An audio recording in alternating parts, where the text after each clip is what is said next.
नमस्कार। प्रवास साक्षी news network और आप सभी का स्वागत है। उच्चतम न्यायालय ने आज कहा है कि संविधान की प्रस्तावना में समाजवादी, धर्मनिरपेक्ष और अखंडता जैसे शब्द जोड़ने वाले 1976 के संशोधन की न्यायिक समीक्षा की गई है।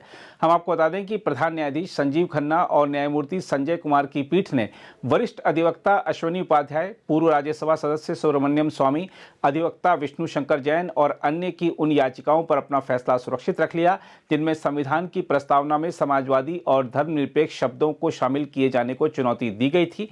पीठ ने कहा है कि वह इस मुद्दे पर 25 नवंबर को अपना आदेश सुनाएगी।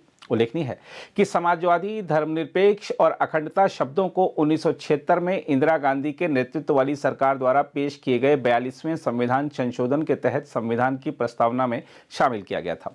संशोधन के जरिए प्रस्तावना में भारत के वर्णन को संप्रभु, लोकतांत्रिक गणराज्य से बदलकर संप्रभु, समाजवादी, धर्मनिरपेक्ष और लोकतांत्रिक गणराज्य किया गया था। हम आपको याद दिला दें कि भारत में आपातकाल की घोषणा तत्कालीन प्रधानमंत्री इंदिरा गांधी ने 25 जून 1975 से 21 मार्च 1977 तक की थी।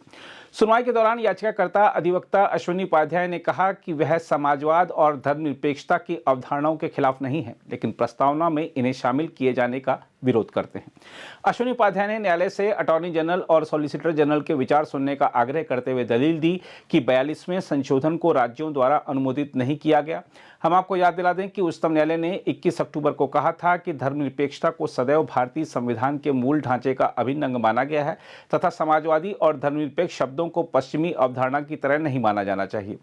इससे पहले 9 फरवरी को शीर्ष अदालत ने पूछा था कि क्या संविधान की प्रस्तावना में संशोधन किया जा सकता है, जबकि इसकी स्वीकृति की तिथि 26 नवंबर 1949 को बरकरार रखा जा सकता है। इससे पहले सितंबर 2022 में शीर्ष अदालत ने इस संबंध में दायर कई याचिकाओं को साथ में सुनवाई के लिए संबद्ध किया था। देखना होगा कि 25 नवंबर को क्या फैसला आता है। बहरहाल आइए देखते हैं इस मुद्दे पर क्या कह रहे हैं उच्चतम न्यायालय के वरिष्ठ अधिवक्ता और भारत के PIL मैन के रूप में विख्यात श्री अश्विनी उपाध्याय।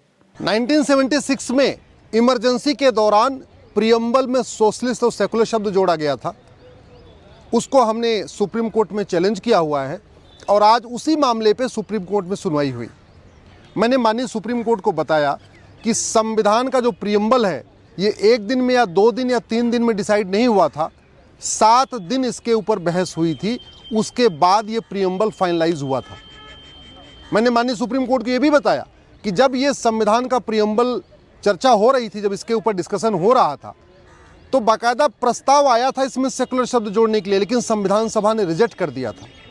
एक बार प्रस्ताव आया कि इसमें सोशलिस्ट जोड़ा जाए, एक बार प्रस्ताव आया इसमें फेडरल जोड़ा जाए, एक बार प्रस्ताव आया इसमें सेकुलर जोड़ा जाए, लेकिन वो सारे प्रस्ताव खारिज कर दिए गए थे संविधान सभा के जरिए।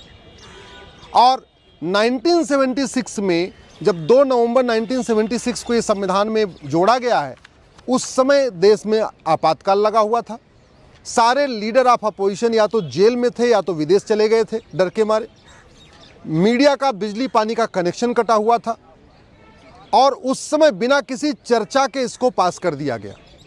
मैंने माननीय सुप्रीम कोर्ट को ये भी बताया है कि जो लोकसभा का कार्यकाल था वो 5 साल का, वो मार्च 76 में ही पूरा हो गया था और ये जो प्रियम्बल बदला गया है ये नवंबर 76 में बदला गया है, यानी 8 महीने के बाद। तो ये भी सवाल उठता है कि इमरजेंसी के दौरान, और वो भी जब लोकसभा का कार्यकाल पूरा हो गया है, क्या उस समय संविधान में बदलाव किया जा सकता है, और वो भी संविधान के प्रियम्बल में, जो संविधान का बेसिक स्ट्रक्चर है, जो संविधान का बेसिक फीचर है। मैंने माननीय सुप्रीम कोर्ट से ये भी कहा है कि अगर प्रियम्बल में छेड़छाड़ की परमिशन दे दी गई, संविधान प्रियम्बल में इस तरीके जो जोड़ा गया इसको लीगलाइज किया गया, तो कल को फिर घटाने की भी परमिशन मिलेगी, फिर तो लोग घटा भी सकते हैं। बड़ी सीधी सी बात है। इंदिरा गांधी जी का जो इलेक्शन था उसको हाई कोर्ट ने रद्द किया। इंदिरा गांधी जी उसके खिलाफ हाई कोर्ट के फैसले के खिलाफ आई सुप्रीम कोर्ट। सुप्रीम कोर्ट में आई। सुप्रीम कोर्ट में 24 जून 75 को सुप्रीम कोर्ट ने कहा ठीक है आप कार्यवाहक प्रधानमंत्री बने रहिए, लेकिन आप कोई महत्वपूर्ण डिसीजन नहीं ले पाएंगे। अगर आप इंदिरा गांधी जी की जो कंडीशन थी वो लगभग वही कंडीशन थी जो केजरीवाल जी को जमानत देते समय दी गई। जैसे सुप्रीम कोर्ट ने जब केजरीवाल जी को जमानत दिया तो लिखा था कि आप ऑफिस नहीं जाएंगे, कोई महत्वपूर्ण डिसीजन नहीं ले पाएंगे, किसी महत्वपूर्ण फाइल पे साइन नहीं कर पाएंगे। लगभग same terms condition Indira Gandhi ji के लिए 1975 में जब 24 जून 75 को सुप्रीम कोर्ट ने उनको कहा था कि ठीक है आप कार्यवाहक प्रधानमंत्री बने रहिए, उस समय भी यही कंडीशन सेट किया था, आप ऑफिस नहीं जाएंगी, कोई महत्वपूर्ण डिसीजन नहीं लेंगी, आप कोई जो है सैलरी नहीं लेंगी, इतना तक कह दिया था। आप जरा सोचिए 24 जून 1975 को, और उसी से गुस्सा होके रात में ये तैयारी कर ली गई और अगले दिन 25 जून 75 को इमरजेंसी लग गई। तो मैंने माननीय सुप्रीम कोर्ट को यही कहा कि एक तो उनको सुप्रीम कोर्ट से कोई राहत नहीं मिली, कायदे से उनको ऑफिस में जाना नहीं चाहिए था, कोई काम नहीं करना चाहिए था, उन्होंने इमरजेंसी लगा दिया, मीडिया का बिजली पानी का कनेक्शन काट दिया, सारे लीडर ऑफ अपोजिशन को जेल में डाल दिया। चलो ठीक है, एक बार इमरजेंसी भी लगा लिया, लेकिन मार्च 76 में तो लोकसभा का 5 साल का टेन्योर पूरा हो गया। जो लोकसभा के सदस्य होते हैं उनको हम जनता 5 साल के लिए चुनते हैं कि आप 5 साल जाइए लोकसभा में जो काम करना है करिए, लेकिन 5 साल के बाद फ्रेश इलेक्शन होगा, फ्रेश जो सांसद चुने जाएंगे, फिर वो आगे नियम कानून बनाएंगे। हमारा ये कहना है कि इमरजेंसी के दौरान जब लोकसभा का टेन्योर एक्सटेंड खत्म हो चुका था, उस समय सरकार एक कार्यवाहक सरकार थी, केवल काम चलाऊ सरकार थी, केवल काम जो मिनिमम जो चीज़ें होती उनको करने के लिए थी। ना उस समय सरकार के पास कोई कानून बनाने की शक्ति थी, ना और संविधान को बदलने की शक्ति तो बिल्कुल भी नहीं थी। दोबारा फिर से अगले सोमवार के लिए इस पर सुनवाई टल गई है। मैं आशा करता हूं कि माननीय सुप्रीम कोर्ट इस फैक्ट्स को देखेगा। एक बात मैंने माननीय सुप्रीम कोर्ट से ये भी कहा है कि मैं सेकुलरिज्म के खिलाफ नहीं हूँ, मैं सोशलिज्म के खिलाफ नहीं हूँ। भारत के लोग तो स्वभाव से ही सेकुलर होते हैं, स्वभाव से ही पंथ निरपेक्ष होते हैं, स्वभाव से ही वो सबको एक समान मानते हैं। और वैसे भी सेकुलरिज्म अगर जोड़ना होता तो संविधान निर्माता जब उस वक्त 3 बार प्रस्ताव आया तो एक्सेप्ट कर लेते।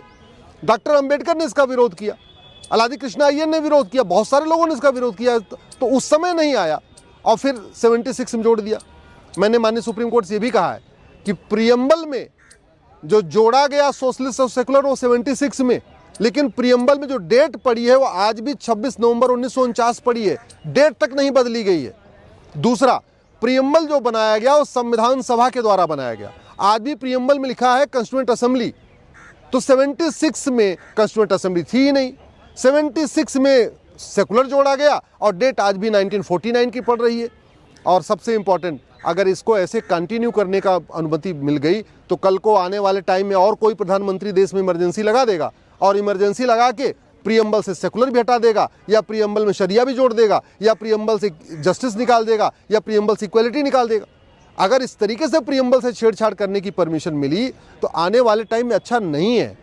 अगर और खासतौर पे ऐसे प्रधानमंत्री को संविधान बदलने की अनुमति मिल गई जिसका ऑलरेडी इलेक्शन खारिज हो चुका था हाई कोर्ट से, जिसको सुप्रीम कोर्ट ने कहा था कि आप ऑफिस नहीं जा सकते, आप कोई महत्वपूर्ण काम कर नहीं ले सकते। अगर इंदिरा जी के द्वारा इस तरीके से इलीगली ये जो काम किया गया, इसको लीगलाइज कर दिया गया, इसको नहीं बदला गया, तो ये फ्यूचर के लिए अच्छा नहीं होगा। माननीय सुप्रीम कोर्ट के सामने आज मैंने एक सप्लीमेंट्री एफिडेविट फाइल किया है। इसमें हमने 15 क्वेश्चन ऑफ लॉ फ्रेम किए हैं, 15 हमने कॉन्स्टिट्यूशनल क्वेश्चन फ्रेम किए हैं। माननीय सुप्रीम कोर्ट से ये भी कहा है ये मामला बड़ी बेंच को भेजिए, लार्जर बेंच को भेजिए, क्योंकि ये कॉन्स्टिट्यूशनल क्वेश्चंस हैं तो इसको कॉन्स्टिट्यूशन बेंच ही इसका रिस्पॉन्स कर सकती है और इसके लिए कॉन्स्टिट्यूशन बेंच का गठन होना चाहिए, वो इस पर सुनवाई करे तो ज़्यादा अच्छा है। अब अगले सोमवार को क्या होगा देखते हैं। अगर आप भी लेना चाहते हैं देश दुनिया की तमाम जानकारी तो आज ही सब्सक्राइब करें हमारे चैनल को, साथ ही नीचे दिए बेल आइकन को जरूर दबाएं ताकि हर अपडेट आप तक पहुंच सके।